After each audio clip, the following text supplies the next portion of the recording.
जय सिया राम। परशुराम जी बहुत ज्यादा गुस्से में लखन जी को बोल रहे हैं, अब आप लोग मुझे दोष न देना, यह कड़वा बोलने वाला बालक मारे जाने की ही योग्य है। सुर समर करनी करही कहीं न जान वही आपो, विद्यमान रन पाई रिपो, कायर कथई प्रतापो। इस बालक को देखकर मैंने बहुत बचाया, पर अब यह सचमुच मरने की ही अग्रसर हो रहा है। कौशिक का चमिय अपराधो, बाल दोष गुण गनहि न साधो, खर कुठार में अरकन को ही, आगे अपराधे गुरु द्रोह। विश्वामित्र जी ने कहा अपराध। विश्वामित्र जी तब वहां आए बहुत गुस्से में। जब परशुराम जी ने परसे तरफ देखा और परसा उठाना चाहते थे, तभी विश्वामित्र जी ने बोला, प्रभु अपराध क्षमा कीजिए, बालकों के दोष और गुणों को साधु लोग नहीं गिनते। तब परशुराम जी बोले, तीखी धार का कुठार मैं दया रहित और क्रोधी, और यह गुरुद्रोही और अपराधी मेरे सामने उत्तर दे रहा है, मुझसे बहस कर रहा है। उत्तर देत छुड़ाऊ बिनु मारे, केवल कौशिक शेल तुम्हारे। इतने पर भी मैं इसे बिना मारे छोड़ रहा हूं, सो हे विश्वामित्र, केवल तुम्हारे शील प्रेम से ही, नहीं तो इसे इस कठोर कुठार से काट कर थोड़े ही परिश्रम से गुरु से उत्तीर्ण हो जाता। विश्वामित्र जी ने हृदय में हंसकर कहा, मुनि को हरा ही हरा सूझ रहा है, अर्थात सर्वत्र विजयी होने के कारण ये श्री राम लक्ष्मण को भी साधारण क्षत्रिय ही समझ रहे हैं, किंतु यह लोहमयी केवल फौलाद की बनी हुई खाड़ा खड़क और उखड़ी रस की खाड़ नहीं है, जो मुंह में लेते ही गल जाए। खेद है मुनि अभी भी बेसमझ बने हुए हैं, इसके प्रभाव को नहीं समझ रहे। मन ही मन विश्वामित्र जी मनन कर रहे हैं।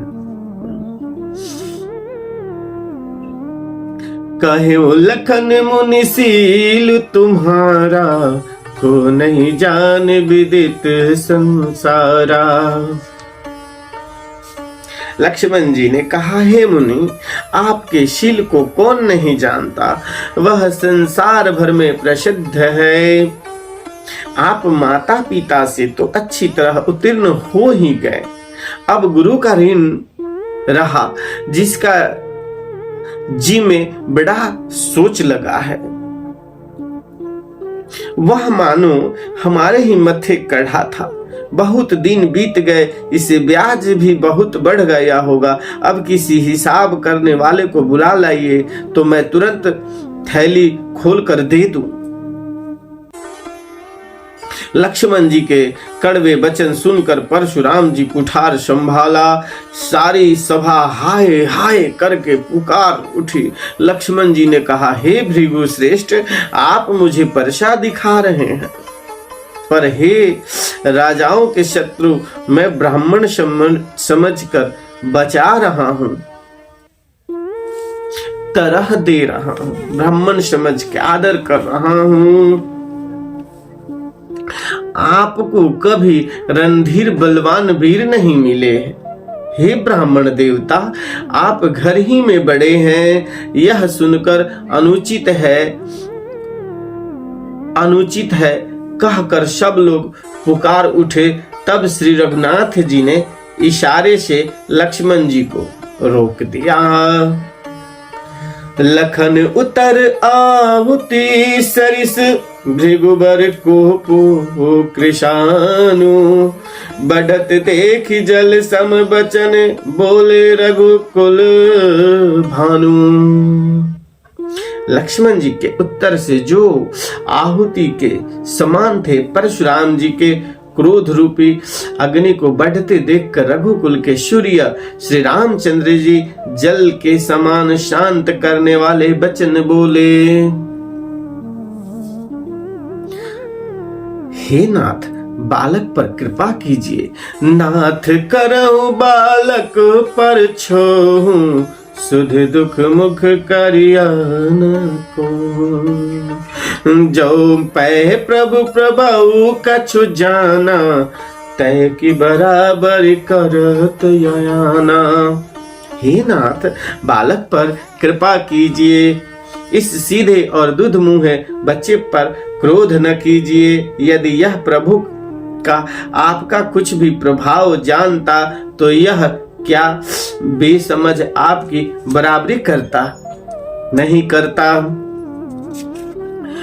बालक यदि कुछ चपलता भी करते हैं तो गुरु, पिता और माता मन में आनंद से भर जाते हैं। अतः इसे छोटा बच्चा और सेवक जानकर कृपा कीजिए।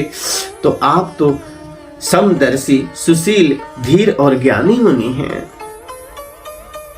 राम बचन सुनि कछुक उच्चारे, कहीं कछु लखुनि बहुरी मुस्काने। श्री रामचंद्र जी ने के वचन सुनकर वे कुछ ठंडे पड़े। इतने में लक्ष्मण जी कुछ कहकर फिर मुस्कुरा दिए। उनको हंसते देखकर परशुराम जी ने नख से शिखा तक सारे शरीर में क्रोध छा गया। उन्होंने कहा, हे राम, तेरा भाई बड़ा पापी है। यह शरीर से गोरा पर हृदय का बड़ा काला है, विषमुख है, दूध मुहा नहीं, स्वभाव से ही टेढ़ा है, तेरा अनुसरण नहीं करता, तेरे जैसा शीलवान नहीं है। यह नीच मुझे काल के समान नहीं देखता। लक्ष्मण जी ने हंसकर कहा, हे मुनि, सुनिए, क्रोध पाप का मूल है। जिसके वश में होकर मनुष्य अनुचित कर्म कर बैठते हैं और विश्व भर के प्रतिकूल चलते हैं, सबका अहित करते हैं। हे मुनिराज, मैं आपका दास हूं। आप क्रोध त्याग कर दया कीजिए।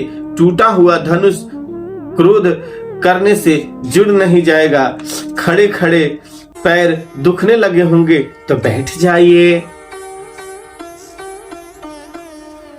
यदि धनुष अत्यंत ही प्रिय हो तो कोई उपाय किया जाए और किसी बड़े गुणी कारीगर को बुलाकर जुड़वा दिया जाए। लक्ष्मण जी के बोलने से जनक जी डर जाते हैं और कहते हैं, बस चुप रहिए, अनुचित बोलना अच्छा नहीं है।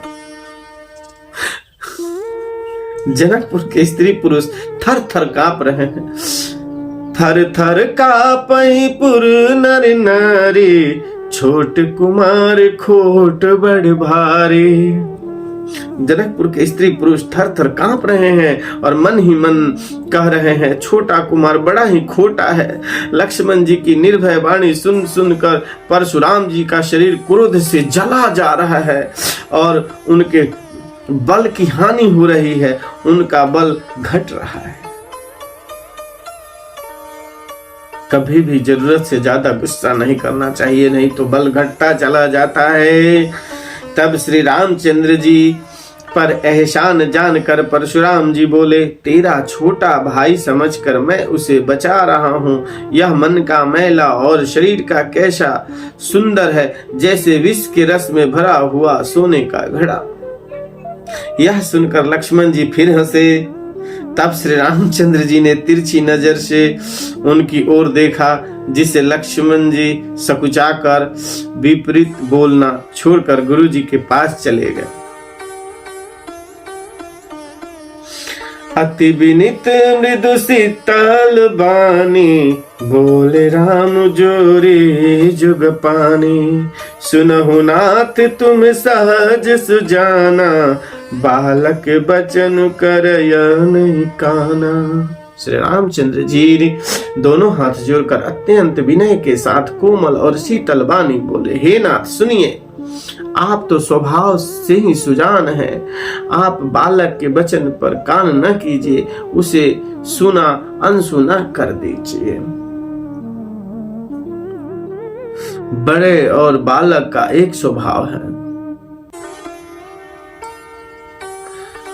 बड़े और बालक का एक स्वभाव है, संत जन इन्हें कभी दोष नहीं देते।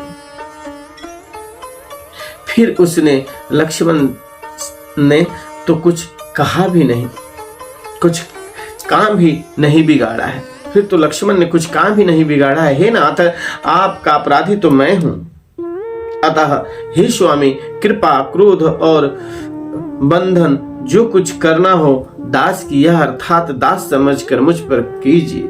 जिस प्रकार से शीघ्र आपका क्रोध दूर हो जाए, हे मुनिराज बताइए, मैं वही उपाय करूं। मुनि ने कहा, हे राम, क्रोध कैसे जाए? कह मुनि राम जाई रिस कैसे, अजहु अनुज तब चीतवन से। मुनि ने कहा, हे राम, क्रोध कैसे जाए? अब भी तेरा छोटा भाई टेढ़ा ही ताक रहा है मुझे। उसकी गर्दन पर मैंने कुठार न चलाया तो क्रोध करके किया है क्या? दोहा, गर्भ स्त्रवही अवनी पिरवनी, सुनि कुठार गति घोर। परसु अछत देखऊं जियत, बैरी भूप किशोर। सियावर रामचंद्र की जय।